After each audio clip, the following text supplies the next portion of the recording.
Ben trovati, prima edizione di Antenna 3, i fatti, l'attualità dal territorio. Se ci state seguendo dalle 10 avete capito che l'argomento del giorno non potrebbe essere altrimenti, è la politica, con un primo piano sulla città di Venezia. Fra poco tra l'altro dovremmo essere in grado di collegarci con Cafarsetti per la prima conferenza stampa di Simone Venturini, che ha vinto con il 51% dei voti e di fatto rende nulla la sfida del ballottaggio. Il centro-sinistra è sotto shock, vi abbiamo raccontato lo shock del centro-sinistra e le possibili soluzioni. Ritorneremo sulle comunali, non solo a Venezia, nel corso di questa prima edizione. Per questo sono rimasti con me gli ospiti. Raffaele Freda, li ho praticamente trattenuti, sequestrati, mi scuseranno.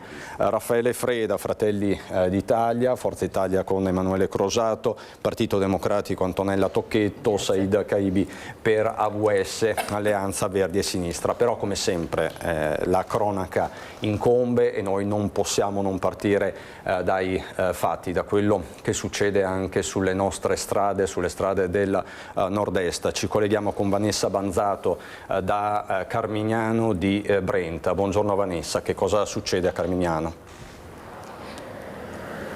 Buongiorno a te Cristian, a tutte le persone che ci stanno seguendo da casa. Che cosa è successo nella notte qui a Camazzole di Carmignano di Brenta? È successo che un uomo di 52 anni, Alex Miotti, residente a Granella di Tezze sul Brenta, ha perso la vita mentre in sella al suo scooter stava tornando a casa. Si vedono i segni di quello che è rimasto dello scooter. Sono ancora in corso le indagini da parte dei carabinieri per capire cosa possa essere accaduto, se si sia trattato di una fuoriuscita autonoma di strada. L'uomo potrebbe aver perso il controllo a causa di un malore, andandosi a scontrare contro il guardrail. I carabinieri hanno riportato che l'uomo sarebbe morto sul colpo. Lo scooter è stato ritrovato proprio a ridosso del guardrail in condizioni davvero disastrate, mentre il corpo di Alex Miotti è stato rinvenuto all'interno del fossato. Sarà l'autopsia, perché molto probabilmente verrà eseguito l'esame autoptico sul corpo del 52enne per capire le esatte cause che hanno portato a questo decesso, cosa possa essere accaduto la scorsa notte. E quindi insomma ci saranno tutti gli accertamenti necessari. Certo è che quando i sanitari del SUEM sono arrivati sul posto non hanno potuto far altro che constatare il decesso di Alex Miotti. Alex Miotti viveva, come dicevo poco fa, a Granella di Tezze sul Brenta, gestiva una ditta di import-export di automobili, lascia una moglie e lascia 2 bambini piccoli. Per il momento Cristian, da Camazzole di Carmignano di Brenta è tutto, ti ricedo la linea. Grazie davvero Vanessa Banzato. Vi dicevo di questa conferenza stampa che è stata di fatto, che ci coglie di sorpresa, ma non sufficientemente, perché siamo chiaramente in diretta con Simone Venturini. Possiamo quindi sentire anche la sua voce. Ma c'è un bisogno disperato di riqualificare. Terza cosa che farò è andare subito a Roma e poi costruire un appuntamento costante e periodico con la Regione, con i vari uffici, con i vari assessorati, in particolare col Presidente Stefani, per sbloccare una serie di fascicoli aperti. Penso al tema del porto, che io voglio affiancare e difendere nella mia attività di sindaco, per cui mi terrò la delega, come ho già detto, e il tema legato alla legge speciale, sbloccare i finanziamenti, potenziamento dello strumento del contributo d'accesso, che passa inevitabilmente per una revisione normativa. Quindi insomma avviare una serie di interlocuzioni, quindi andare sicuramente a trovare la Premier o accoglierla a Venezia ancora meglio, e costruire insieme appunto una roadmap che nel giro di un periodo abbastanza ristretto possa consegnare a Venezia una risposta ai tanti problemi ancora non risolti. Cosa di più leggera? Sono tutti file di peso. Ma leggero c'è poco. Scusa Simone, Se poi l'insediamento, incontrerò presto tutti i sindaci dell'area metropolitana, perché non dimentichiamo che avrò anche un ufficio di là. Bel giardino. E quindi incontrare subito i sindaci della città metropolitana quanto prima e anche con loro, insomma, confermare l'impegno su tutte le questioni che sono sul tavolo. Qui è venuta in mente una cosa, che parlavi delle opportunità, della mappa delle opportunità, ancora ai tempi della modernizzazione passata era stata fatta poi un'agenzia in cui era stata presentata una mappa delle opportunità, poi c'era la fondazione, ma ci sono stati... No, sarebbe qualcosa di diverso, sarebbe diverso. Ecco, puoi spiegare un po' meglio? Io mi immagino non un'agenzia... Era l'agenzia dello sviluppo. Sì, ma non un'agenzia come un nuovo ufficio comunale. Mi immagino una sorta di minor consiglio di persone che amano Venezia, veneziani, nuovi veneziani e non veneziani, che per loro mestiere, per loro modo di vivere, perché per il lavoro che hanno fatto in precedenza, per fortune varie, sono persone che vivono il mondo, hanno importanti patrimoni, hanno importanti network, possono mettere a disposizione la loro rubrica del telefono alla città.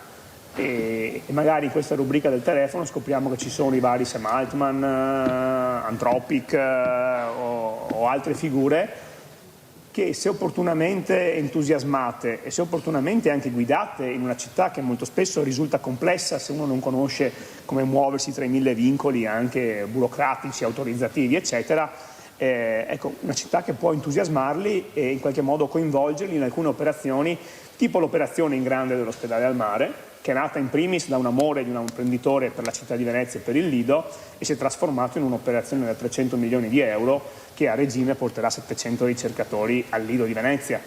È già in parte in fase di assunzione oggi, perché poi inizieranno a lavorare da Santa Pollonia dietro San Marco. Quindi un'operazione anche di dimensioni diverse, moltiplicata però in 5, 6, 7, 8, 10 altre attività, mossa da queste persone che riescono eventualmente a entusiasmare questi investitori, rappresenta oggi un punto importante. E credo che Venezia dopo il Covid sia diventata casa di moltissime fondazioni culturali mosse da persone che hanno investito moltissimo in questa città, le quali vivono la città come cittadini, ne sono diventati pienamente veneziani, ma che possono fare molto di più garantendo anche il loro network di relazioni e portandolo in dote alla città.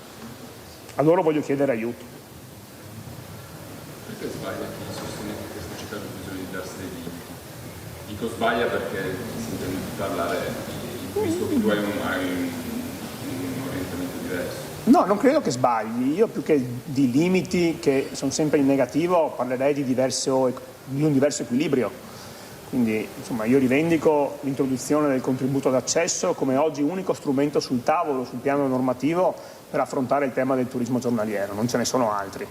Quindi secondo me ha pagato negativamente l'impostazione culturale dell'altra coalizione di dire intanto lo abolisco perché sono contrario per motivi ideologici o perché l'ha fatto Brugnaro e poi in qualche modo penserò a cosa fare. Questa città è 60 anni che fa tavoli, convegni, saggi, ospita soloni da tutto il mondo che vengono a spiegare come Venezia muore. Venezia non ha bisogno di scienziati che ci dicono o filosofi che ci dicono che Venezia muore.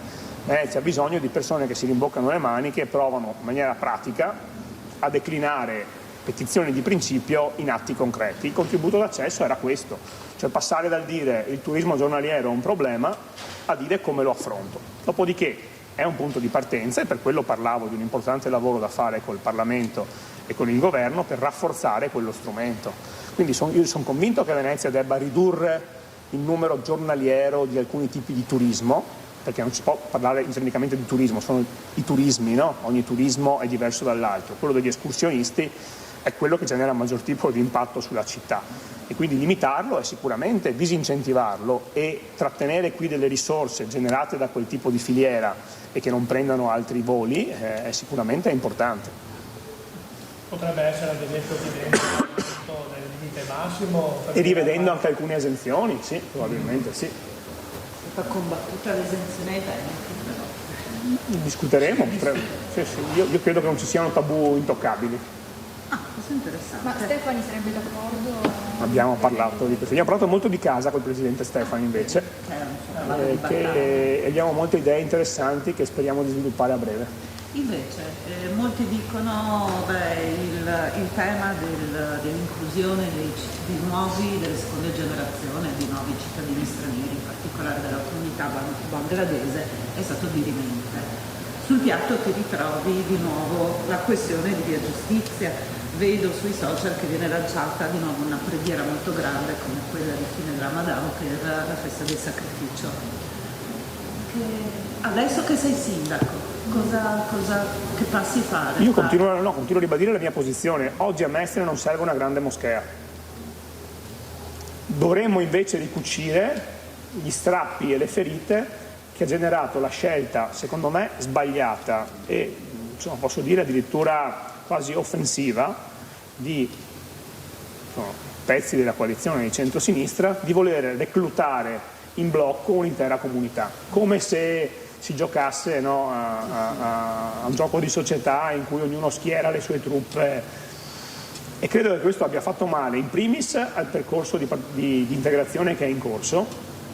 In seconda battuta, secondo me, ha fatto male anche al PD, perché secondo me l'integrazione non può essere candido 3 persone perché mi portano 3.000 voti, ma dovrebbe essere quali sono i principi sulla base dei quali quelle candidature avvengono. Cioè, avessero proposto degli imprenditori perfettamente integrati, delle situazioni di totale, in qualche modo anche condivisione di un percorso programmatico sui diritti civili, sui diritti delle donne, di apertura della comunità. Tutto questo invece non è avvenuto, cioè non hanno usato l'occasione di quelle candidature per fare un discorso di integrazione, hanno fatto un discorso meramente di calcolo elettorale. E come tutte le cose che vengono fatte poi con certe finalità, per l'eterogenesi dei fini tornano indietro e diventano un boomerang. Quindi la prima sfida sarà ricucire uno strappo che si è creato, che non esisteva in precedenza, perché non c'era una divisione così netta e così profonda, ma che oggi invece si è acuita proprio a causa di questa scelta. Quindi io credo che oggi la principale responsabilità sia di imputare al PD aver creato uno strappo, una lacerazione che adesso il nuovo sindaco dovrà in qualche modo lenire, e ci confronteremo con tutte le parti in causa. Tornando prima al discorso della casa, con Stefani, che sia maturo il momento di far dialogare un po' meglio l'Aper e il Comune sulla gestione degli immobili pubblici? È uno dei temi al centro della discussione. Il trasferimento degli immobili Aper al Comune? Diciamo che il tema case Venezia sarà un tema che so che sta particolarmente a cuore anche al Presidente Stefani. Sta a cuore a me, che in questi anni sono riuscito ad assegnare 1200 case, e tra l'altro sperimentando formule innovative come il bando autorestauro, il social housing che questa amministrazione ha creato per trattenere pezzi di ceto medio lavoratore in città, e secondo me sono strumenti che portati in dote anche a un livello regionale possono dare un impulso notevole anche all'Aper, se non studiando anche diverse forme di collaborazione. Ma siamo disponibili anche a farci carico di una responsabilità ulteriore. Bene, grazie a voi, torni, che cosa stai facendo? Adesso incontro un po' di dirigenti, poi ogni tanto sono interrotto da voi giornalisti, da qualche ministro che chiama, poi devo prendere un appuntamento con mio dottore perché è qualche settimana che non ho più voce praticamente, quindi devo almeno farmi vedere se mia moglie mi sgrida, che mi trascura. Da quando ho fatto le urla al Calcio Venezia l'8 maggio, che siamo andati in Serie A, sono rimasto un po' afono e poi parlandoci sopra continuo a sforzarmi. Invece la First Lady è contenta? Dai, dacci un po' di cronaca anche un po' leggerina, che faremo sempre di Moloch veneziano. È una persona molto riservata, quindi però un po' adesso. No, lei è contenta ovviamente, cioè, riconosce ha riconosciuto l'impegno in questi anni in cui comunque non è che fossero stati anni semplici, perché vedrà ancora meno. Io praticamente ero sempre fuori casa, in giro per la città, e insomma anche per questo poi la gente forse mi ha premiato, perché mi ha sempre visto ovunque, in ogni momento, anche nei più complicati. Insomma, ero in prima linea con l'Acqua Granda nel 2019, ho fatto 2 anni in prima linea col Covid a portare i vaccini nelle isole anche personalmente, in cui ogni giorno eravamo a gestire il tema dei contagi e dei servizi nelle isole, la ripartenza turistica dopo 2 anni di città deserta, il caro energia. Insomma, mi ricordo che eravamo in stazione ad accogliere i profughi ucraini che arrivavano a centinaia quelle notti. Insomma, l'esserci stato, forse la gente te l'ha anche riconosciuto, ecco. E forse questa è la cifra della vittoria, non tanto filosofie politiche, temi ideologici. Cioè, io credo che i cittadini abbiano riconosciuto nella mia figura una persona non particolarmente connotata ideologicamente, ma una persona che sanno che se chiamavi c'era. E forse si aspettano che adesso il sindaco continui questo tipo di approccio, e io confermo che farò di tutto per mantenere questo tipo, con impegni diversi evidentemente, quindi purtroppo non riuscirò non riuscirò in maniera così costante, però ecco, desidero restare il Simone che avete conosciuto in questi anni, insomma. E ho sentito, mio papà era presente al Toniolo, mia mamma l'ho sentita stamattina perché ieri sera era tardi. Ecco, loro speravano una diversa carriera per il figlio, mia madre in particolare, classico, qualsiasi cosa tranne che quello che sta facendo probabilmente, e quindi insomma ha vissuto con apprensione queste ore, perché sa che tipo di responsabilità adesso ha il sindaco, che tipo di vita lo aspetta e che tipo anche insomma di rischio di esporsi a tutta una serie di critiche. Farmacista in pensione, Sì. sai bene che... Sì, farmacista in pensione. Faceva il commerciale in un'azienda. No, ho una sorella con cui abbiamo idee diversissime, a 5 anni meno, non sono così convinto. Mia sorella è particolarmente da quella parte. È una psicologa musicista, quindi ha un complesso musicale, io a Marghera. Sì, lei ha studiato psicologia, è psicologa, è appassionata di musica, aveva 2 complessi, uno scaregge e uno adesso ha un duo, fa canzoni. Il nome? Corinna. Allora, se googlate trovate. Facciamo così, rientriamo in studio, abbiamo tratteggiato un po' il profilo anche familiare, quindi c'è anche la notizia, no? È sicuro per Martella, della sorella di Venturini. Quindi lo ha detto praticamente, lo ha fatto intendere. Però Venturini ha dato delle notizie, insomma delle indicazioni molto chiare, ha già invitato di fatto la Meloni a Venezia, in ballo c'è tutta la questione della legge speciale. Vuole incontrare gli amministratori dell'area metropolitana perché sì, poi... perché anche l'ex presidente della provincia, perché essendo sindaco della città metropolitana ha delle competenze anche fuori dalla città di Venezia. Molto importante. Diventa un ruolo di coordinamento importante, e poi la questione della moschea, lo avete sentito, abbiamo fatto anche un titolo a Mestre, non serve una grande moschea, insomma lo ha detto. Diciamo che lo ha detto chiaramente, era comunque abbastanza comprensibile nell'ambito del suo programma elettorale, però ripeto, quello che ha detto prima Said è sacrosanto. Noi andiamo avanti con una società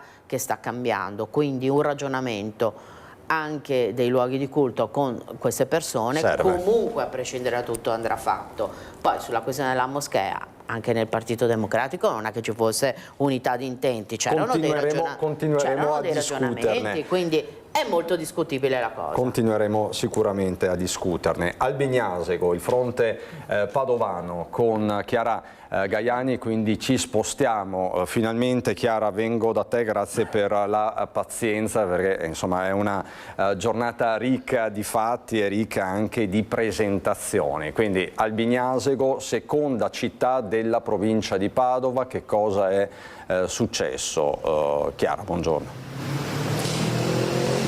Cristian, buongiorno anche ai telespettatori con Federico Cibotto. Ci troviamo all'interno, guardate che bel parco e anche all'ombra, per fortuna, di Villa Obizzi con la nuova sindaca. Congratulazioni Valentina Luise, tra l'altro insomma un successo netto, davvero 72% delle preferenze, passano cittadini che continuano a complimentarsi, un bel risultato. Grazie, buongiorno a tutti, un bellissimo risultato, inaspettato, perché mi aspettavo una percentuale un po' più bassa, mi aspettavo un 65%, ricevere il 72% significa proprio ricevere la fiducia della cittadinanza e per cui è una soddisfazione grandissima. Sono soddisfattissima della campagna elettorale e di questo risultato. Ecco, Valentina Luise, le elezioni del Bignasego dopo che Filippo Giacinti è diventato assessore regionale, ma in realtà la scadenza era naturale, un gruppo che si muove in continuità, il vostro, con l'amministrazione uscente. Sì, abbiamo dimostrato che rimanere uniti è quello che ci ha permesso di vincere con questo risultato. L'abbiamo fatto convintamente, continueremo così anche nella prossima giunta e nel Consiglio, perché la cosa vincente è proprio la squadra e oggi il risultato lo dimostra. Ecco, amministrazione di centrodestra, quindi che continua a guidare al Bignasego, invece si va al ballottaggio nell'altro grande comune della provincia di Padova in cui si rinnovava l'amministrazione proprio perché la sindaca è diventata consigliere regionale, l'ex sindaca Giorgia Bedina. Allora vediamo il punto su quanto è accaduto a Monselice con le interviste ai due candidati al ballottaggio. Si riparte dal primo tempo, siamo pronti per fare il secondo tempo con grande determinazione e grande coraggio per presentare alla cittadinanza la nostra proposta politica e amministrativa. Si parte da un ottimo risultato senza dubbio, dispiace la riduzione dei votanti, i monselicensi hanno preferito astenersi al voto, 6 punti di diminuzione dell'affluenza al voto sicuramente fa pensare. Sarà ballottaggio tra il centrodestra che correva senza Forza Italia e Noi Moderati e centrosinistra tra 2 settimane a Monselice. A urne chiuse Stefano Peraro, vice sindaco reggente, è avanti con il 35,87% dei voti, seguito da Franco Ennio, spinto dal Campolargo, che riparte dal 33,86% dei voti. Ago della bilancia i 2.651 voti raccolti da Fabio Conte, che raggiunge il 30,45% delle preferenze. A questi voti guardano entrambi i candidati. Cerchiamo di portare avanti la nostra proposta, che era completamente diversa da quella di Fabio Conte, però ci confronteremo con i cittadini di Monselice e con gli elettori per far capire la nostra proposta di buon governo della città. Pedalare, pedalare, pedalare, lavorare tanto per cercare di dialogare con i cittadini e far capire in profondità la bontà della nostra proposta amministrativa e politica per la città. Il lavoro che è stato fatto, quello di riunire tutto il centro-sinistra, secondo me sta dando i primi segnali soddisfacenti e positivi. Speriamo continui così il trend e noi ci prepareremo a dovere per il ballottaggio. Apparentemente in vista, nessuna premessa per ora, con una strada tutta in salita per possibili alleanze da parte di entrambe le coalizioni. Ecco, abbiamo sentito Monselice, qui il centrosinistra ha raccolto poco più del 27% delle preferenze, un elettorato trasversale quello che l'ha votata, sindaco. Sì, alla fine qui le persone votano, i cittadini votano le persone, non votano un partito, non votano un simbolo, per cui questo ci porta che anche gente di centrosinistra viene a votare la coalizione di centrodestra, ma non votano la coalizione di centrodestra, ripeto, votano una persona. Ecco, la squadra è già pronta, sarà in continuità, ci dà qualche anticipazione? Beh, la squadra sarà sicuramente in parte la continuità, lo dimostrano anche i cittadini come hanno votato, in parte ci sarà anche un rinnovamento perché le persone nuove portano sempre un po' di freschezza, un po' di idee nuove e questo serve all'amministrazione. Ecco, ci diceva che una squadra anche in rosa, cioè tante candidate sono state votate. Sì, abbiamo avuto la soddisfazione che nelle varie liste tante donne hanno avuto molte preferenze, per cui insomma c'è un 50% 50% di uomini e 50% di donne. Questo mi fa molto piacere, avere una giunta e un consiglio veramente equilibrato. Ecco, allora forse una piccola anticipazione c'è anche negli altri comuni della provincia. 11 sindaci eletti nella giornata di ieri, 6 sono donne, quindi allora con Federico Cibotto e ringraziando Valentina Luisi, sindaca di Albignasego, vi lasciamo proprio al servizio sugli altri sindaci eletti in provincia di Padova. Da Albignasego poi è tutto e la linea può tornare allo studio. È tempo di tirare le somme dopo la 2 giorni di elezioni amministrative che nella provincia di Padova ha visto al voto ben 12 comuni. Un dato che balza subito all'occhio è il numero di donne elette sindaco. Per la prima volta nella storia di Carmignano di Brente, infatti, sarà proprio una donna a guidare il comune. Elisa Paiusco vince con uno schiacciante 81,6%. Anche Sant'Angelo di Piove di Sacco si tinge di rosa per la prima volta, con l'elezione di Angela Furlanetto, che supera il 55% dei voti. Ma c'è una prima volta anche per il comune di Castelbaldo. Caterina Baccaglini vince con oltre il 50%, diventando anche in questo caso la prima donna a sedere sulla poltrona di sindaco. Con 12 voti di stacco, Anna Pittarello si conferma per la terza volta sindaco di Bovolenta. Sul filo del rasoio, fino all'ultimo voto contro l'avversario Michele Melato, Pittarello si tiene stretta ancora una volta la fascia tricolore.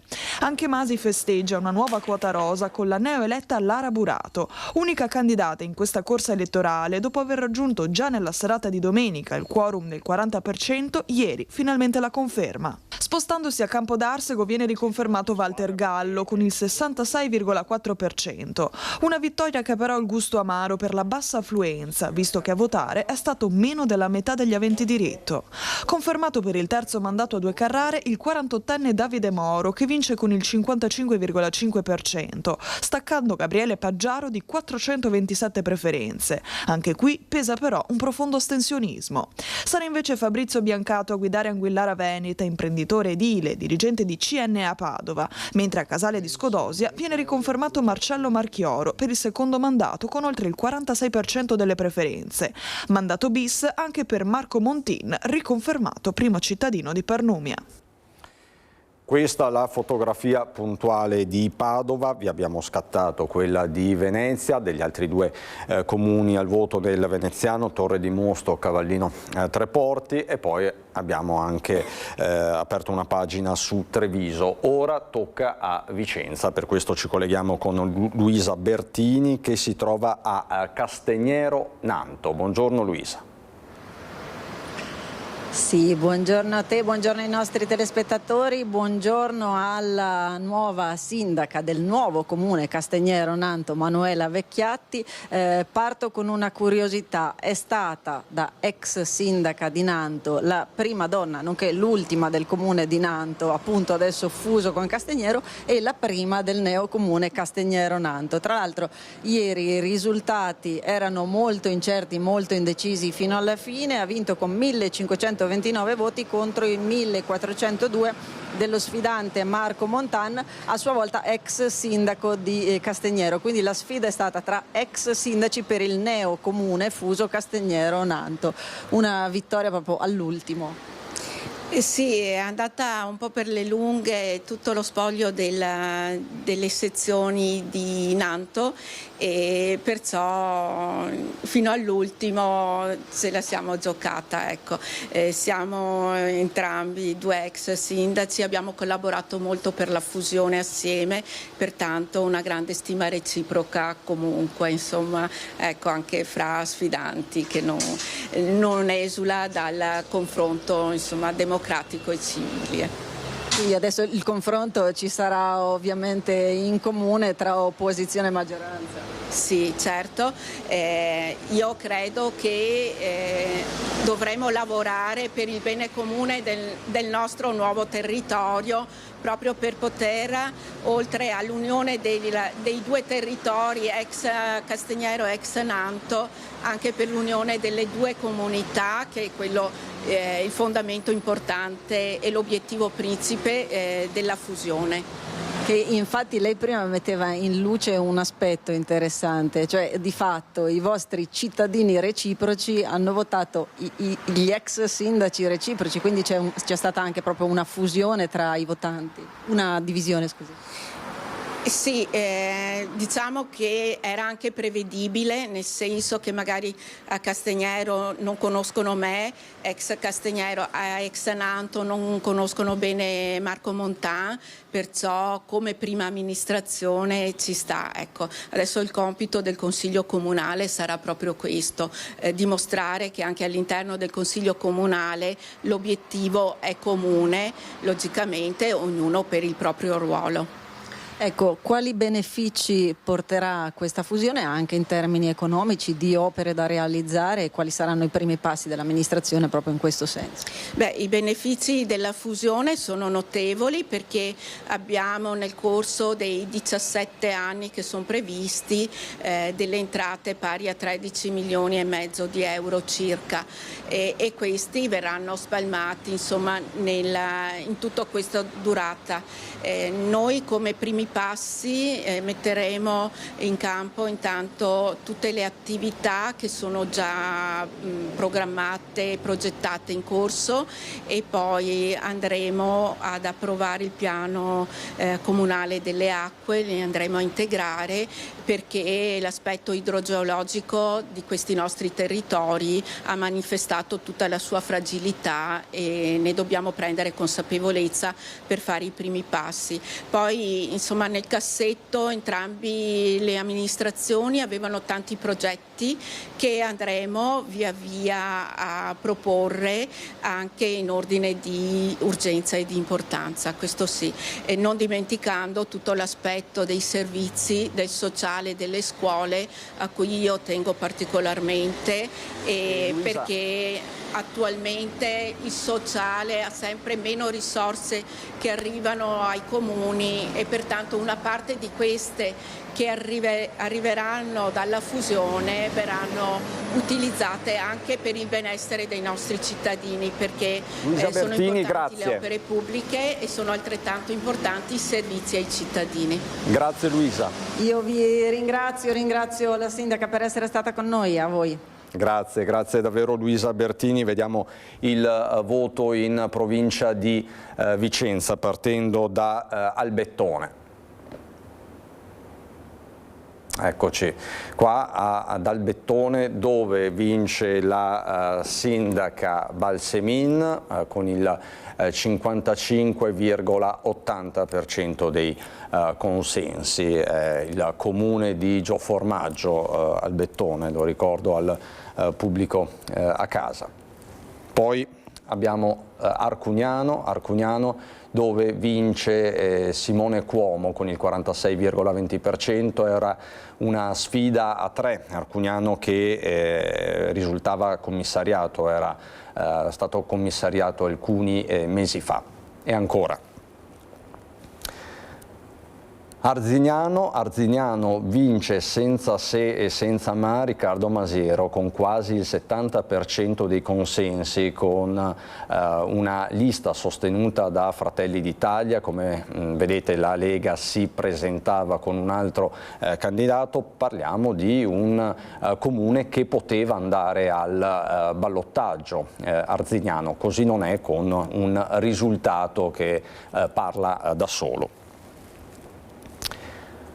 Cogollo del Cengio, 53% per il candidato sindaco che diventa sindaco, Massimiliano Maculan. Lonigo, altro comune che poteva andare al ballottaggio ma non va al ballottaggio perché il risultato è netto per Pierluigi Giacomello con quasi il 60% dei consensi. Malo, anche qui un risultato importante per Moreno Marsetti, 74,53%. 9 a 9 la sfida a 3 è vinta da Luca Rebellato. Posina con Adelio Cervo, e infine abbiamo Recoaro Terme.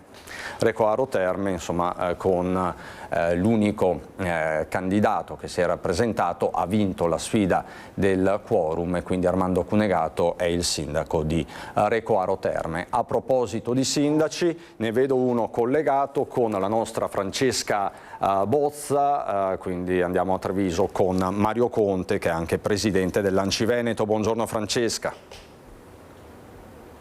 Buongiorno Cristian, buongiorno a chi ci sta seguendo da casa e buongiorno al Sindaco Conte, grazie per essere con noi per commentare la vittoria di Simone Venturini al primo turno, nuovo Sindaco di Venezia, al quale il collega Conte ha mandato i complimenti, gli auguri per questi anni di amministrazione. È riuscito a parlarci, Sindaco? Mi sono limitato a mandare un WhatsApp di congratulazioni, anche perché immagino che saranno ore di grande affetto e di tanti impegni per Simone. È un amministratore bravo, capace, che ha dimostrato sul campo il suo valore vincendo al primo turno una partita che era tutt'altro che scontata, anzi i sondaggi ci davano addirittura penalizzati, e quindi lui ha dimostrato che con la serietà, con la credibilità, con programmi, con la squadra si riescono a ottenere risultati importanti. Però ho sentito anche l'amico Luigi Brugnaro, con il quale ci siamo telefonati questa mattina, l'ho voluto personalmente ringraziare per il percorso condiviso in questi anni. Sono state tante le battaglie amministrative che abbiamo fatto, abbiamo condiviso tante emozioni nel ruolo da sindaco, e quindi mi sono sentito di salutarlo e ringraziarlo per il servizio che ha svolto per la comunità veneziana. Oggi auguro davvero un buon lavoro a Simone Venturini, che però è una persona estremamente capace, quindi saprà dare grandi soddisfazioni alla città di Venezia. Sindaco più giovane della storia di Venezia, un altro sindaco giovane. Sì, ma quando sono andato alla campagna elettorale di Simone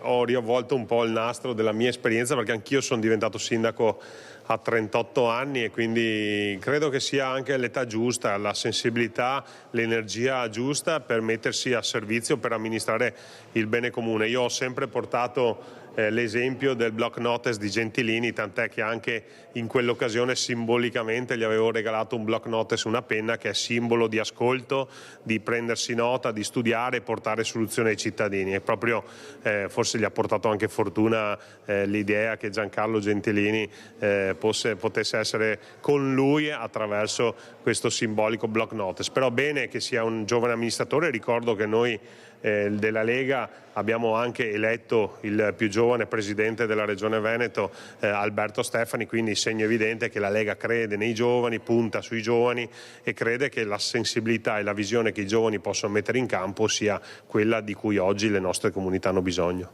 E in quel block notice dovrà trovare spazio il tema della Patreve, perché lei nel fare i complimenti a Simone Venturini ha proprio rispolverato questo progetto, questo ambizioso progetto, dicendo proseguiremo con Venturini quel lavoro già iniziato con Brugnaro e naturalmente con il sindaco Giordani di Padova, perché i tempi sono maturi. Sì, io credo fortemente nel processo di area vasta. Le singole municipalità oggi da sole possono fare molto, ma unite possono fare davvero molte di più. Le sfide che ci aspettano sono a livello nazionale, quindi con i ministeri, ma vorrei anche ricordare che c'è l'Unione Europea, quindi Bruxelles, dove se tutti presenti con una massa di popolazione molto più ampia rispetto a quella che rappresenti, hai più opportunità di portare a casa finanziamenti. Quindi quel progetto Patreve, Padova, Treviso, Venezia, di cui si è sempre parlato, credo che i tempi siano maturi per cominciare a lavorare su una grande comunità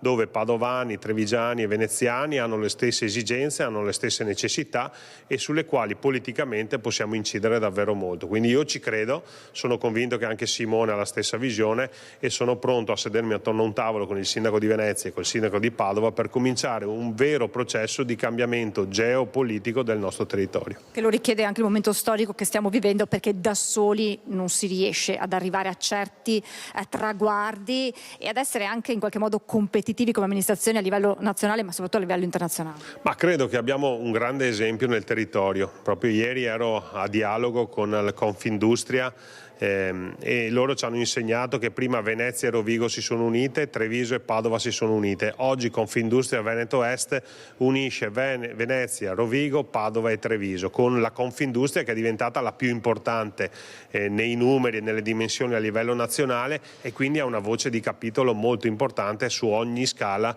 in cui si presenta. Io sono convinto che se queste tre città, e non escludo anche le altre, cominciassero un processo di sinergia, potrebbero davvero dire comunque la propria a livello nazionale, internazionale, per portare a casa risorse, per condividere politiche, penso politiche ambientali, politiche di mobilità, le politiche dell'abitare, piuttosto che le politiche sociali. Insomma, tante opportunità per un'area vasta che ha simili caratteristiche ma grandi potenzialità, a volte diverse, che messe insieme, messe a sistema, possono generare grande ricchezza.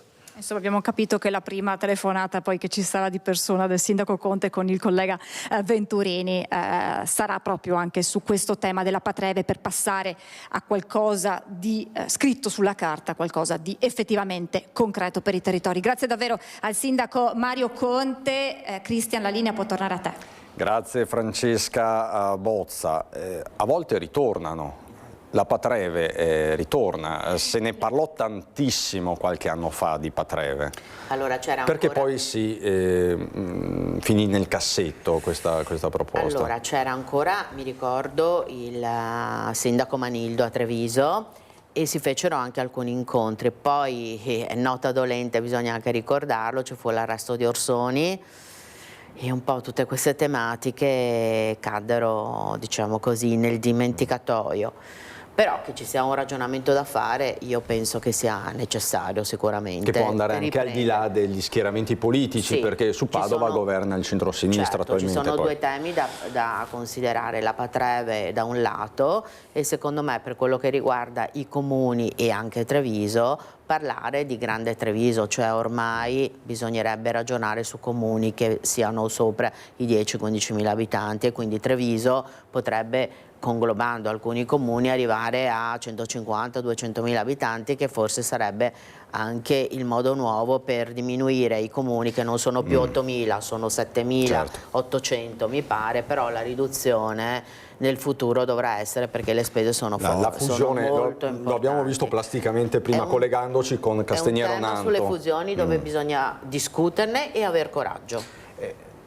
È un tema questo delle fusioni, è molto scomodo per tanti sindaci, soprattutto dei comuni più piccoli. Lei come la pensa, Crosato, da sindaco di Cessalto? Sono sempre stato a favore delle fusioni, e soprattutto per quanto riguarda i piccoli comuni riuscire ad avere una certa autonomia gestionale del personale, delle risorse, che dia la possibilità. Mentre sono un po' più scettico verso l'inglobazione, andare a inglobare, che un comune più grande vada a inglobare dei comuni più piccoli limitrofi. Quello la vedrei un po' più come una missione. Sì, esatto. E sarebbe un po' più difficile da spiegare ai cittadini, mentre la fusione forse è arrivato il momento per farla in diversi ambiti. Io ad esempio ho il comune vicino, che è Chiarano, che è praticamente una continuazione dei due comuni, e non sarebbe, che è appena andato al voto con Stefano De Pieri riconfermato. È un ragionamento sul tavolo quello della fusione tra Cessalto e Chiarano? Abbiamo sempre parlato, condividiamo tanti servizi assieme, abbiamo lo stesso segretario, abbiamo diversi uffici assieme, quindi credo sia una attività in itinere che uno sbocco fisiologico, diciamo così. Allora andiamo a Belluno, anche a Belluno, anche nel bellunese diversi i comuni al voto. Ti chiedo però, Francesco, se è possibile mandare in onda il servizio riepilogativo della collega Tiziana Bolognani, che così sentiamo direttamente dalla voce di Tiziana gli esiti di questa tornata amministrativa in provincia di Belluno, dove una delle sfide principali era sull'altopiano di Lamon.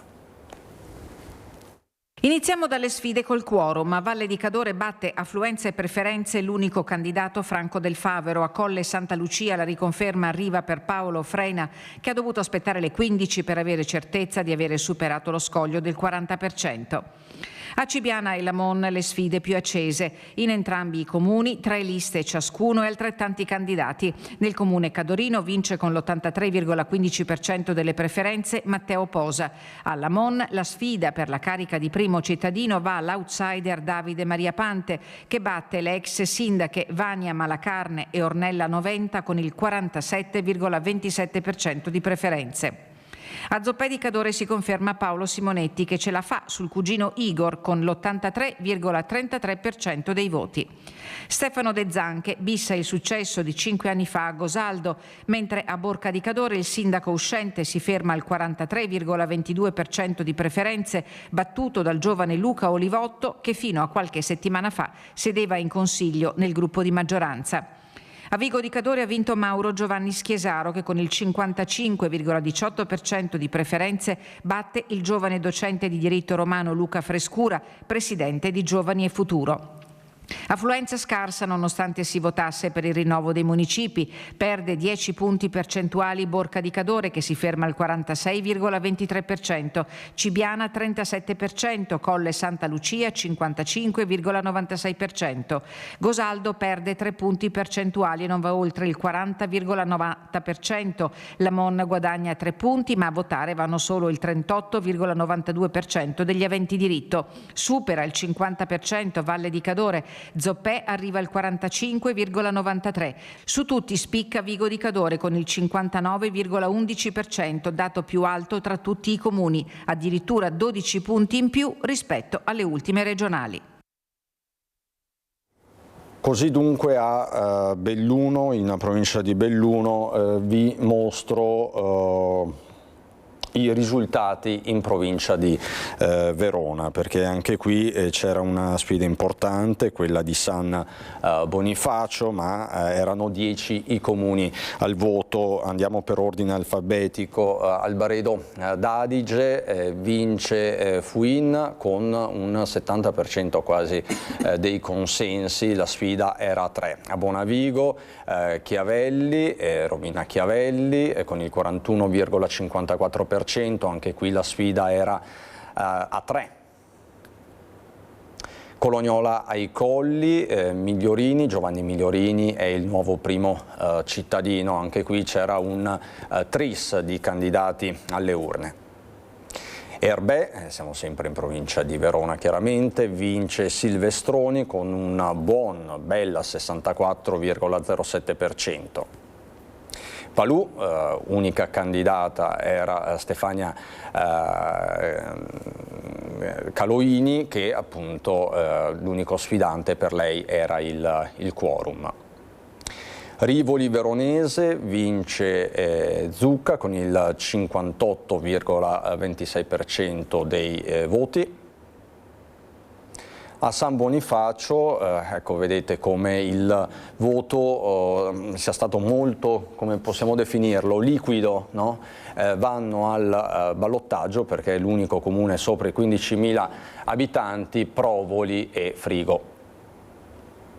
A Soave, che ricordiamolo è il paese del buon Pressi, è diventato consigliere regionale, che ha avuto anche un grande affermazione personale in numero di preferenze. Vince Denis Adami con quasi il 70% delle preferenze. Abbiamo Trevenzuolo vince Torsi e poi infine Vigasio. Anche qui sfida a 3, tante le sfide a 3 nel veronese, con Eddie Tosi, nuovo primo cittadino di Vigasio.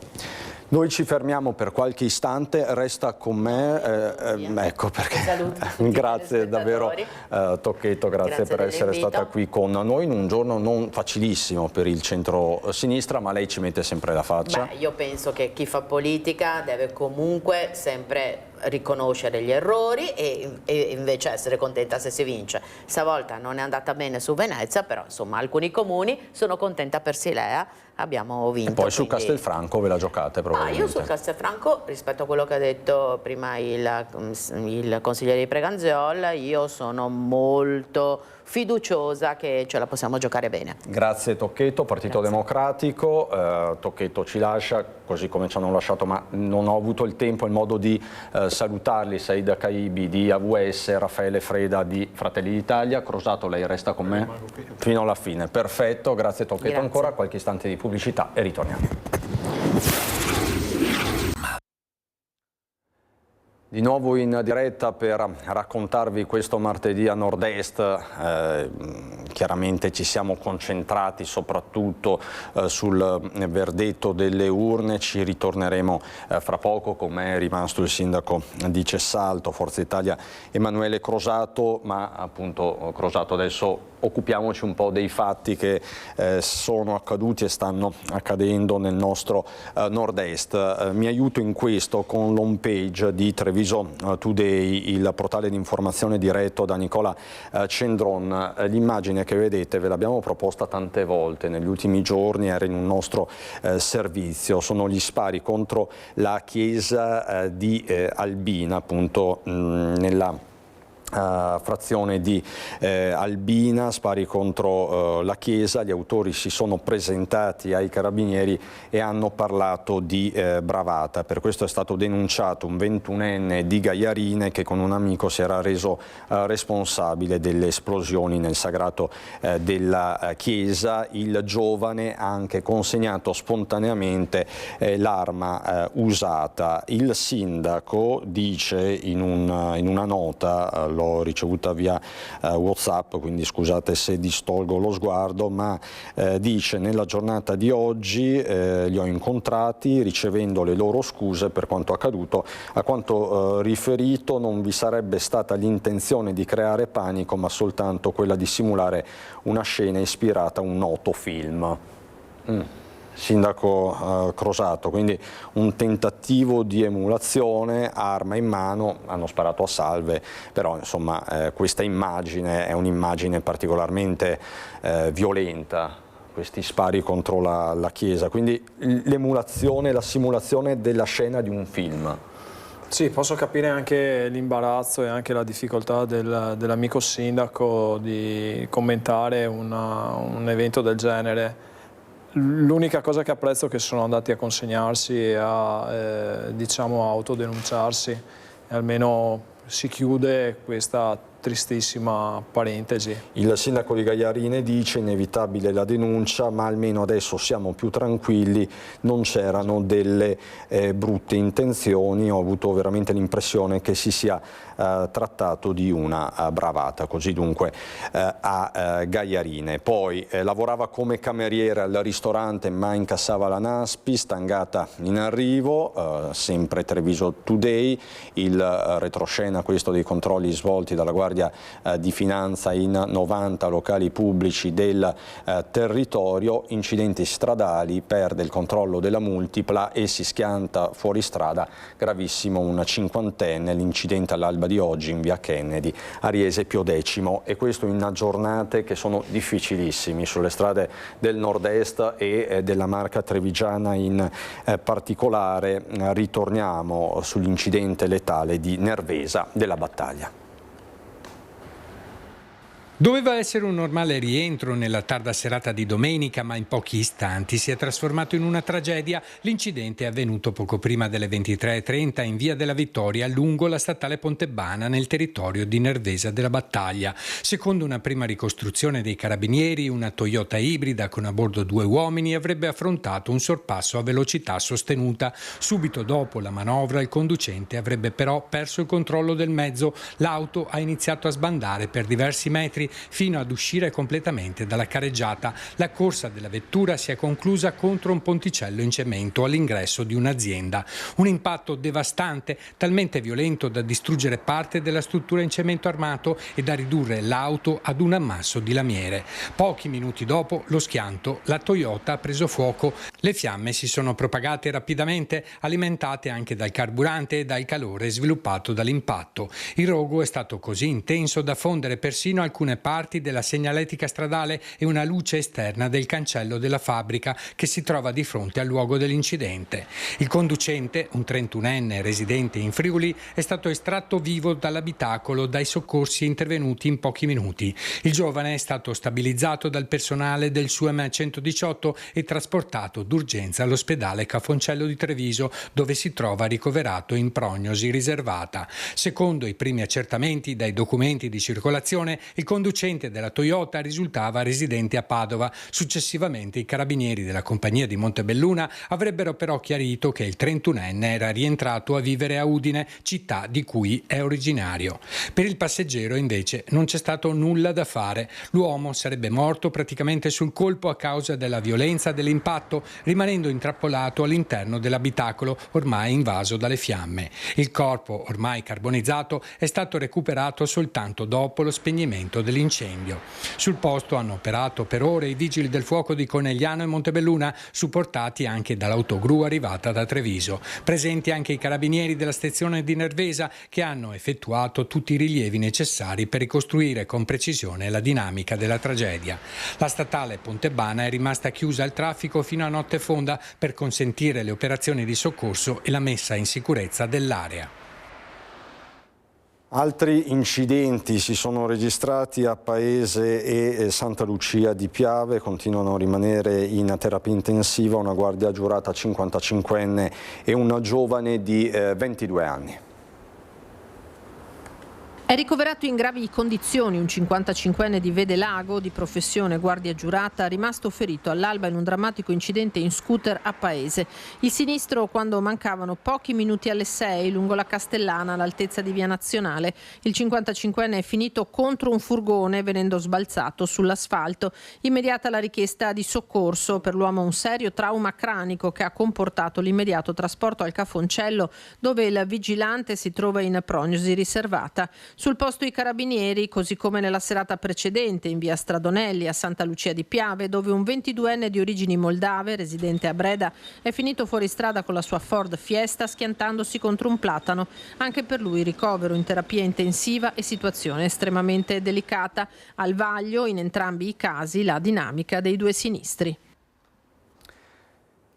6 anni di reclusione per Fabio Zattera, il 56enne di Creazzo, accusato di omicidio stradale aggravato dalla guida in stato di ebbrezza per la morte della piccola Lea Stevanovic. La sentenza è arrivata ieri in tribunale a Vicenza al termine di un rito abbreviato. Si chiude con una condanna a 6 anni di carcere il processo per la morte della piccola Lea Stevanovic, la bambina di 10 anni travolta e uccisa il 16 febbraio 2025 a Olmo di Creazzo. Il giudice Chiara Cuzzi ha riconosciuto colpevole Fabio Zattera, 56 anni, accusato di omicidio stradale aggravato dalla guida in stato d'ebbrezza. Zattera aveva scelto il rito abbreviato dopo il no al patteggiamento, ottenendo così lo sconto di 1/3 della pena. Secondo la ricostruzione del PM Gianni Pipeschi, l'automobilista aveva perso il controllo dell'auto dopo aver zigzagato lungo la carreggiata e preso contromano una rotatoria, finendo poi sul marciapiede di Viale Italia, dove Lea stava camminando assieme al padre per andare allo stadio a vedere il Vicenza. L'alcol test eseguito dopo il dramma aveva evidenziato valori ben superiori al limite di legge. In aula erano presenti anche i genitori della bambina, assistiti dall'avvocato Stefano Peron. Nessuna pena sarà mai abbastanza, avevano detto durante il processo. Per l'imputato, l'avvocato Paolo Mele Junior aveva insistito su una differente ricostruzione. Per la famiglia si chiude così il primo capitolo giudiziario di una vicenda che ha lasciato una ferita profonda nella comunità. La morte della piccola Lea aveva infatti suscitato grande commozione e riacceso il dibattito sulla sicurezza stradale e sulle conseguenze della guida in stato di ebbrezza.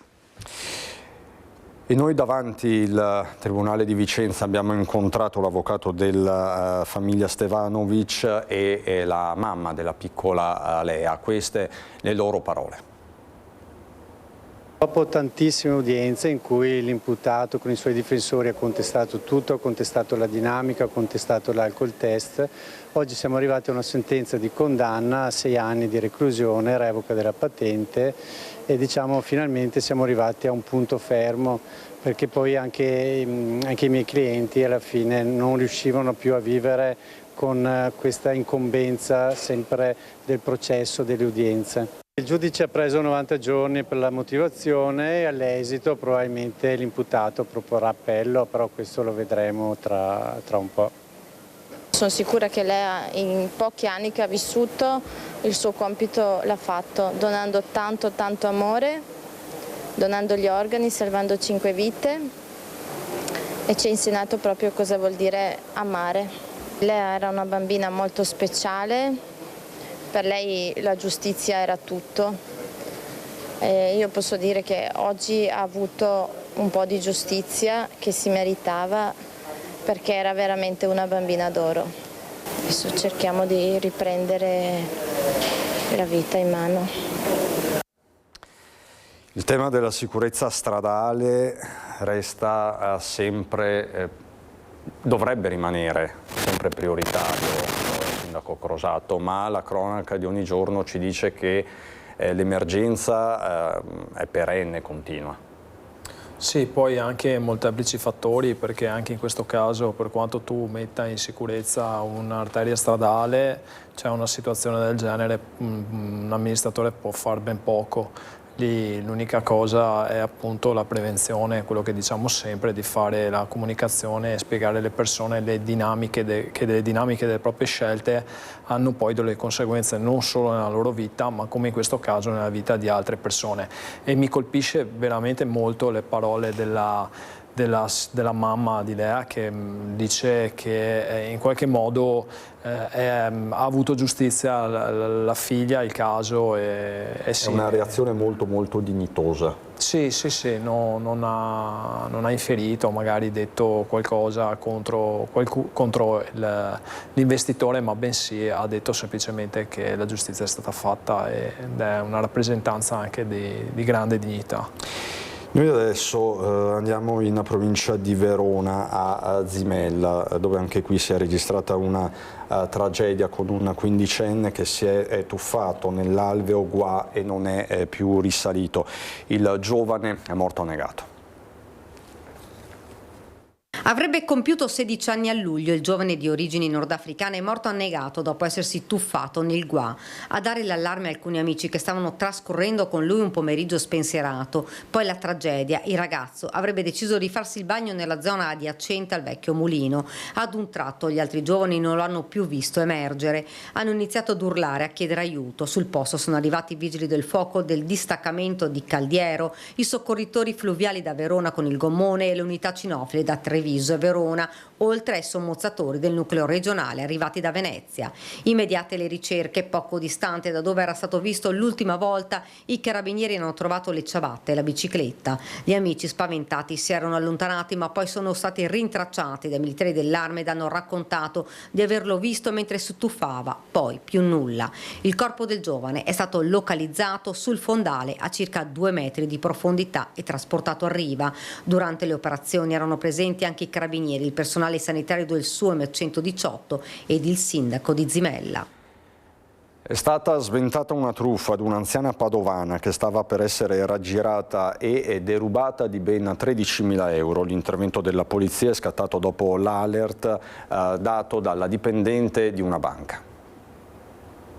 Sono bastati pochi dati per far capire alla dipendente della banca che l'anziana correntista che si era presentata in sede per eseguire un bonifico era vittima di una truffa. L'esperienza della bancaria ha consentito così di sventare un tentativo di raggiro ad un 87enne padovana. La donna si era presentata nella filiale della sua banca in piazza Eremitani venerdì mattina per eseguire un bonifico da 13.200 euro. Guidata al telefono dal truffatore, l'anziana ha chiesto all'operatrice di sportello di inserire come causale la dicitura prestito infruttifero a mio nipote, una modalità che aveva destato sospetto nella dipendente della banca, che ha eseguito così un bonifico per 13,20 euro. L'anziana ha lasciato la banca, ma poco dopo si è ripresentata chiedendo di ripetere il bonifico, ma con la somma di 13.200 euro. La bancaria così ha avvisato la questura e i poliziotti in poco tempo hanno ricostruito quanto stava accadendo. La vittima infatti aveva ricevuto un messaggio con una richiesta di autorizzazione di pagamento ed un numero da contattare se non fosse stata lei ad effettuare quel pagamento. Al telefono un uomo si era presentato come maresciallo, le aveva ordinato di consegnare la somma di denaro o gioielli Gioielli. Scoperto il raggiro, gli agenti hanno informato l'anziana della truffa, bloccando l'operazione bancaria. Il questore Marco Dorisio ha voluto incontrare la dipendente dell'istituto bancario, ringraziandola personalmente dell'intervento.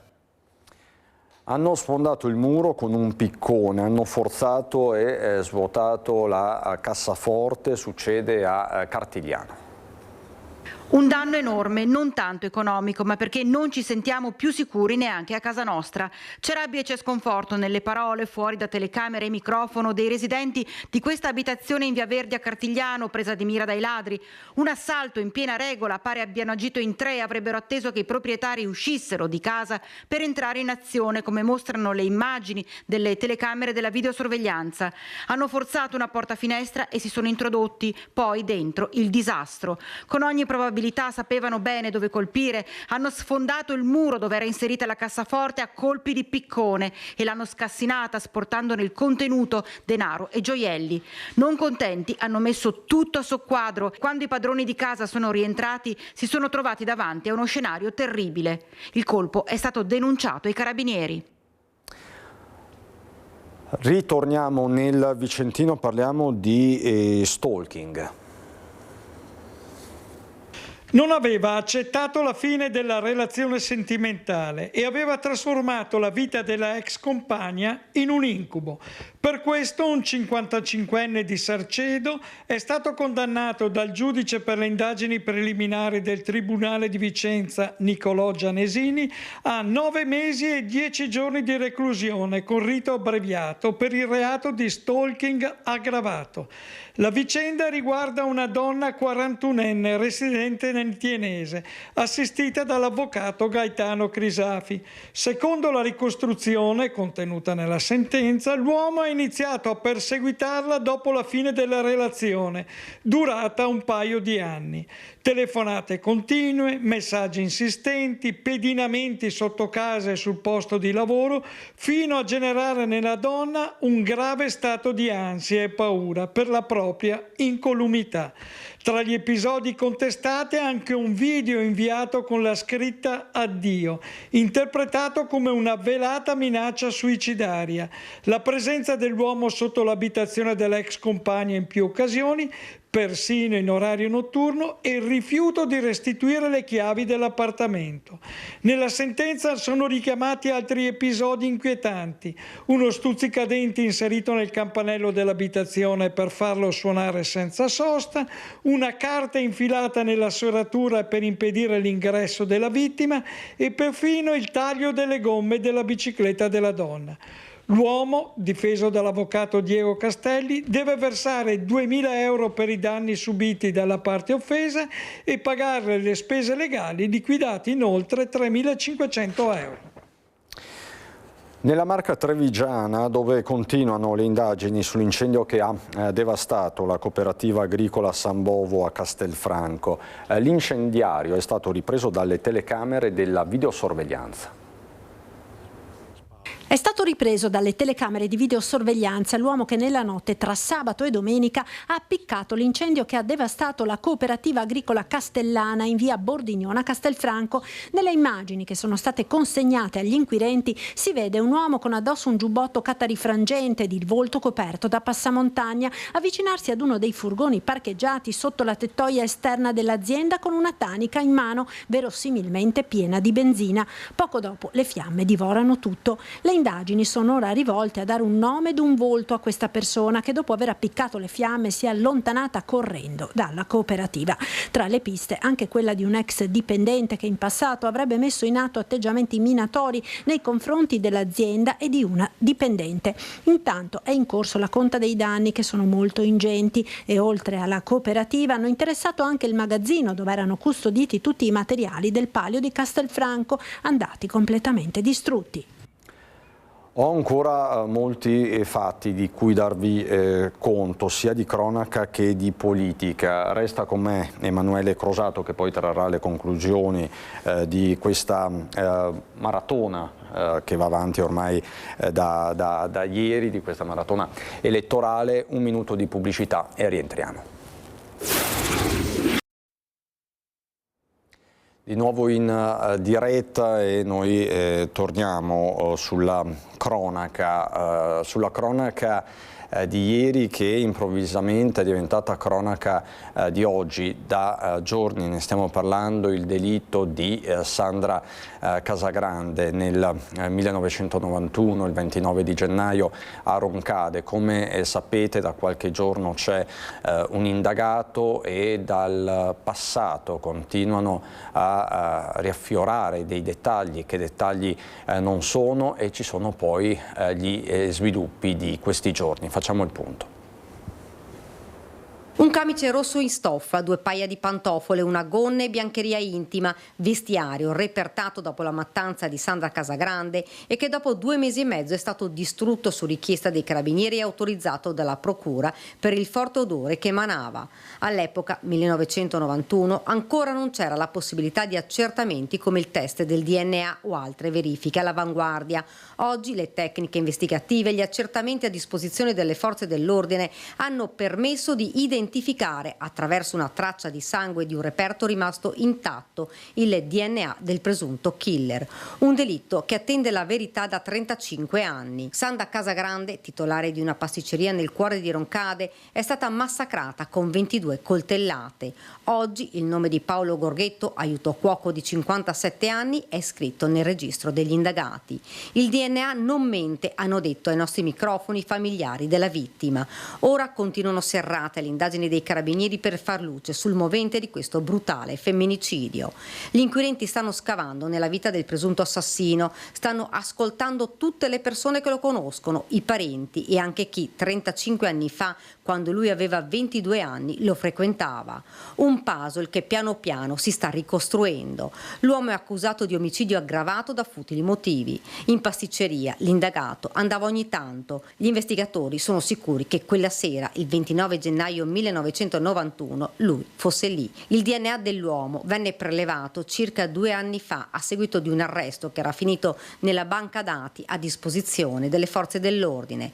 Venerdì i campioni di DNA di Gorghetto saranno esaminati dal RIS dei Carabinieri di Parma per un'ulteriore verifica. In caso di risultato positivo, l'uomo, che è difeso dall'avvocato Fabiana Ceschin, sarà nuovamente interrogato. In un primo colloquio si era avvalso della facoltà di non rispondere. Emanuele Crosato, lei è sindaco di Cessalto ma abita a Roncade, Sì. Quindi conosce bene questa realtà e immagino anche abbia registrato in questi giorni lo stupore della comunità, delle persone. Il delitto Casagrande è stato uno dei grandi gialli degli anni 90. A Roncade non solo. Sì, mi dicono i più anziani che proprio aveva sconvolto il paese anche per la figura di questa donna che mi è stata rappresentata come proprio una donna emancipata, una donna simpatica che aveva, diciamo, voglia di vivere, e quindi questa cosa ha particolarmente colpite le stesse donne perché rappresentava un po' una figura. E quindi questo. Dall'altra parte le persone sono colpite dal fatto che le nuove tecnologie possono sviluppare poi e portare, magari speriamo, con certezza a queste capire, svolte investigative. Esatto, chi sia stato effettivamente. Quindi veramente una situazione molto particolare in un paese medio-piccolo, e quindi ha colpito veramente. Io vi porto adesso nel vicino Friuli, perché è una vicenda che sta facendo il giro dei media nazionali. Parliamo di 99 bare importate dalla Cina, sequestrate dalla Guardia di Finanza, un'impresa di pompe funebri della provincia di Udine. C'è un'indagine per ipotesi di frode in commercio legata ai materiali con cui sono state assemblate proprio queste bare. Il nucleo di polizia economico-finanziaria della Guardia di Finanza di Udine ha eseguito nei giorni scorsi il sequestro di 99 bare nei confronti di un'importante impresa di pompe funebri della provincia. Il blitz dei militari delle Fiamme Gialle, diretti dal comandante Andrea Gobbi, è stato ordinato dalla Procura della Repubblica Udinese, che ha aperto un'indagine per frode in commercio. Tutto nasce da una denuncia del settembre del 2024, depositata in procura dall'avvocato Riccardo Prisciano su incarico di un'azienda concorrente che aveva chiesto ai magistrati di verificare come fosse possibile per l'altra impresa proporre ai clienti prezzi per i servizi funerari al di sotto di quanto offrono in media le altre attività sul mercato del caro estinto. Il sospetto, evidenziato nella denuncia, dove vengono elencati dettagliatamente i prezzi proposti messi a confronto con i costi, per esempio delle cremazioni, che arrivano, secondo quanto si legge nella denuncia, fino a circa 700 euro per il forno crematorio di Gemona del Friuli e 500 per quello pubblico di Udine. La GDF ha sequestrato le 99 bare che risultano essere state importate dalla Cina al fine di verificare se siano realizzate con materiali conformi alle normative italiane e regionali, per quanto attiene, tra le altre cose, ai servizi necroscopico, funebre, cimiteriale e di polizia mortuaria. Il sospetto è che, come avviene nella maggior parte dei cofani funerari importati dalla Cina, il legno utilizzato per accogliere i defunti nel loro ultimo viaggio sia paulonia, un legno meno robusto rispetto all'abete, al pino o al rovere o ancora noce e ciliegio più resistenti. Un legno meno denso può presentare problematiche di tenuta dopo la sepoltura con conseguenze di natura igienico-sanitaria, oltre che di dignità del percorso post-mortem delle persone decedute. L'impresa è finita sotto la lente di ingrandimento per presunta frode in commercio e violazione della legge regionale 12 del 2011, relativo regolamento attuativo. Le bare sequestrate verranno sottoposte ad una perizia per accertare la natura del legno con cui sono state assemblate, per cui la stessa legge regionale fissa le regole. Veniamo alla cronaca sindacale, alla vertenza Electrolux. Questa mattina lo possiamo vedere dal suo profilo social, ma questa sera ve lo racconteremo diffusamente con le immagini e il servizio di Elena Dal Forno. Questa mattina davanti ai cancelli di Electrolux a Susegana si è presentato il presidente della Regione del Veneto Alberto Stefani, con lui vedo dalle foto anche l'assessore regionale allo sviluppo economico, già sottosegretario Massimo Bitonci. Davanti ai cancelli, insieme ai rappresentanti dei lavoratori, abbiamo trasferito qui a Susegana il tavolo di crisi Electrolux per essere in carne e ossa a fianco di chi lotta per il diritto al lavoro. Messaggio all'Europa, 2 punti: la sostenibilità non è solo ambientale ma anche economica e soprattutto sociale. Queste le foto dell'incontro di Alberto Stefani con i lavoratori dell'Electrolux questa mattina verso le 8. Questa sera chiaramente ci ritorneremo. Sindaco Crosato, qui si sta aprendo un capitolo enorme, perché sì, parliamo di un colosso particolarmente radicato sul territorio, parliamo di un'intera filiera tra l'altro. Sì, assolutamente, anche perché da livello occupazionale è poi spalmato in più province, quindi anche a Cesalto ci sono dei lavoratori, delle famiglie che lavorano presso i vari stabilimenti, e quindi è una situazione particolarmente difficile. Io ho seguito attraverso i sindaci del territorio la questione, e ben venga la Regione che possa mettere in tutti i mezzi che può avere per risolvere questo problema strutturale prima che diventa proprio una vera e propria bomba ed emergenza sociale. Facciamo il punto con questo servizio. Oggi ci sono state anche le signore della mensa che ci hanno accompagnato, quindi la mensa è stata chiusa, uno sciopero è riuscito al 100% perché la produzione è stata ferma. Un presidio e uno sciopero che continuano davanti alla sede Electrolux di Susegana, dove da giorni il personale è in agitazione dopo il fulmine a ciel sereno dell'annuncio di 1700 esuberi in tutta Italia. Si chiedono certezze, ritiro del piano industriale presentato e risposte per le persone e per il territorio. Nel pomeriggio un incontro al Ministero del Mimit, domani l'arrivo del presidente Stefani con l'assessore Bitonci, ma più che vicinanza si chiedono risposte concrete. La garanzia che abbiamo è che ci staranno a fianco, però dire che ci stanno a fianco, a noi servono degli atti concreti. Questo è quello che noi chiediamo a tutti i livelli. Le rappresentanze dei lavoratori, oltre ad essere preoccupati per sé e le loro famiglie, per l'indotto e per il territorio, puntano il dito anche contro l'azienda stessa, che ha preso incentivi statali per poi scaricare i lavoratori. Ha preso i soldi per fare gli investimenti, ha preso anche la nostra salute, perché noi, quelli della mia età, abbiamo dato anche una parte della nostra salute e dedicandoci molto al lavoro e trascurando anche la famiglia. Adesso loro ci dicono questa cosa qua, cioè tanti di noi si ritrovano ad un'età che ancora non arriva alla pensione, con delle famiglie da mantenere. Tanti sono anche monoreddito. E dire che Electrolux non è nemmeno in perdita, anzi, ma vuole più marginalità, mentre la Cina si sta mangiando il Made in Italy anno dopo anno. La concorrenza cinese è un problema perché non solo il basso costo del lavoro, ma anche le materie prime vengono pagate molto di meno rispetto rispetto all'Europa, già in Nord America è entrata una joint venture con Electrolux del gruppo Midea, e la nostra paura è che questo possa arrivare anche qui con tutto quello che c'è collegato, insomma, quindi eventuali perdite di posti di lavoro. Ci auguriamo di no, di non fare la stessa fine dell'azienda di Mel che produceva motori proprio per noi, che poi una volta acquisiti dai cinesi hanno chiuso. Sono le 13:24, noi siamo quasi addirittura d'arrivo, abbiamo iniziato questa diretta alle 10 commentando il voto, soprattutto quello veneziano. Su Venezia c'erano gli occhi della politica nazionale, la stessa Meloni ha parlato di un miracolo, lo ha fatto al telefono con il coordinatore regionale del partito Raffaele Speranzon. Forse nello stesso centrodestra non ci si aspettava un risultato così clamoroso. Abbiamo raccontato lo shock, lo stupore del centrosinistra, abbiamo parlato con tutti i protagonisti. Io vi farei sentire il commento di Stefani, di Alberto Stefani, del presidente della regione, il commento sulla vittoria di Venturini.